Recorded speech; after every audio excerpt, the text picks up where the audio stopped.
ಒಂದು ಎಕರ್ನಲ್ಲಿ ಮಹಾನ್ ಏನ್ ಮಾಡಬಹುದು ಅಂತ ಯಾರನ್ನ ಕೇಳಿದ್ರೆ ಅವ್ರಿಗೆ ಹೇಳಿ 3,20,000 ರೂಪಾಯಿ ನೀವು ಸಂಪಾದನೆ ಮಾಡಬಹುದು. ಹಾಗಿದ್ರೆ ಒಂದು ಎಕರೆಲ್ಲಿ ಏನ್ ಮಾಡಕ್ಕಾಗತ್ತೆ? ಎಸ್, ನೀವು ಕೂಡ ಬೆಳಿಬಹುದು ಬದನೆಕಾಯನ್ನ. ಹಾಗಿದ್ರೆ ಒಂದು ಎಕರೆಗೆ ಬದನೆಕಾಯಿ ಬೆಳಿಬೇಕಾದ್ರೆ ಎಷ್ಟು ಬೇಕಾಗುತ್ತೆ, ಎಷ್ಟು ಖರ್ಚು ಬರುತ್ತೆ, ಈ ವಿಡಿಯೋನ ಹೇಳ್ತೀನಿ, ಪೂರ್ತಿಯಾಗಿ ನೋಡಿ. ಒಂದು ಎಕರೆಗೆ ಬೇಕಾಗುತ್ತೆ 250 ಗ್ರಾಮ್ ಅಷ್ಟು ಬದನೆಕಾಯಿ ಬೀಜಗಳು. ಆ ಬೀಜಗಳಿಗೆ 3,300 ರೂಪಾಯಿಂದ ಹಿಡಿದು 3,500 ರೂಪಾಯಿವರೆಗೂ ಖರ್ಚು ಬರುತ್ತೆ. ಈ ಬದನೆಕಾಯನ್ನ ಬೆಳಿಬೇಕಾದ್ರೆ ಒಂದು ಎಕರೆಗೆ ನಿಮ್ಗೆ ಮಲ್ಚಿಂಗ್ ಶೀಟ್ ಬೇಕಾಗುತ್ತೆ. ಅದಕ್ಕೆ ಒಂದು ಕಾಸ್ಟ್ ಬಂದು 60,000 ರೂಪಾಯಿ ಖರ್ಚಾಗುತ್ತೆ. ಈ ಒಂದು ಬದನೆಕಾಯನ್ನ ಬೆಳಿಬೇಕಾದ್ರೆ ಒಂದು ಗಿಡಕ್ಕಿಂತ ಇನ್ನೊಂದು ಗಿಡಕ್ಕೆ 2 ಅಡಿ ಗ್ಯಾಪ್ ಅನ್ನ ಕೊಡಬೇಕಾಗುತ್ತೆ. ಅದೇ ರೋಡ್ ಟು ರೋಡ್ ಗ್ಯಾಪ್ ಅನ್ನ ನೋಡೋದಾಯ್ತು ಅಂದ್ರೆ 4 ಅಡಿ ಗ್ಯಾಪ್ ಅನ್ನ ಕೊಡಬೇಕಾಗುತ್ತೆ. ಒಂದು ಎಕರೆಗೆ ಕೆಲಸಗಾರರಿಗೆ ಸಂಬಳ ಬಂದು 50,000 ರೂಪಾಯಿಂದ 55,000 ರೂಪಾಯಿವರೆಗೂ ಖರ್ಚು ಬರುತ್ತೆ. ಒಂದು ಎಕರೆಗೆ ಕೀಟನಾಶಕ ನೀವೇನ ಸಿಂಪಡಿಸ್ತೀರಾ ಅಂದ್ರೆ ಅದಕ್ಕೆ ಒಂದು 75,000 ರೂಪಾಯಿ ಖರ್ಚಾಗುತ್ತೆ. ಅದೇ ಡ್ರಿಪ್ ಇರಿಗೇಷನ್ ಮಾಡ್ತೀರಾ ಅಂದ್ರೆ ಒಂದು ಎಕರೆಗೆ ಒಂದು 50,000 ರೂಪಾಯಿ ಅಷ್ಟು ಖರ್ಚು ಬರುತ್ತೆ. ಒಂದು ಎಕರೆಗೆ ನೀವು ಬದನೆಕಾಯಿನ ಬೆಳಿಬೇಕಾದ್ರೆ 2.5 ಲಕ್ಷ ರೂಪಾಯಿ ಅಷ್ಟು ನಿಮಗೆ ಖರ್ಚೇ ಬರುತ್ತೆ. ಮಾರ್ಕೆಟ್ ರೇಟ್ 1 ಕೆಜಿಗೆ 19 ರೂಪಾಯಿ ಅಂದ್ರೂ ಕೂಡ ಒಂದು ಎಕರೆಯಲ್ಲಿ 30 ಟನ್ ಅಂದ್ರೆ 5,70,000 ರೂಪಾಯಿ ನಿಮ್ ಕೈಗೆ ಸೇರುತ್ತೆ. ಅದರಲ್ಲಿ ಖರ್ಚು ವೆಚ್ಚ 2,50,000 ರೂಪಾಯಿ ಮೈನಸ್ ಮಾಡಿದ್ರು ಕೂಡ ನಿಮಗೆ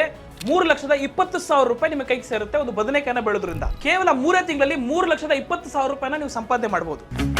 boss Vala, B the boss.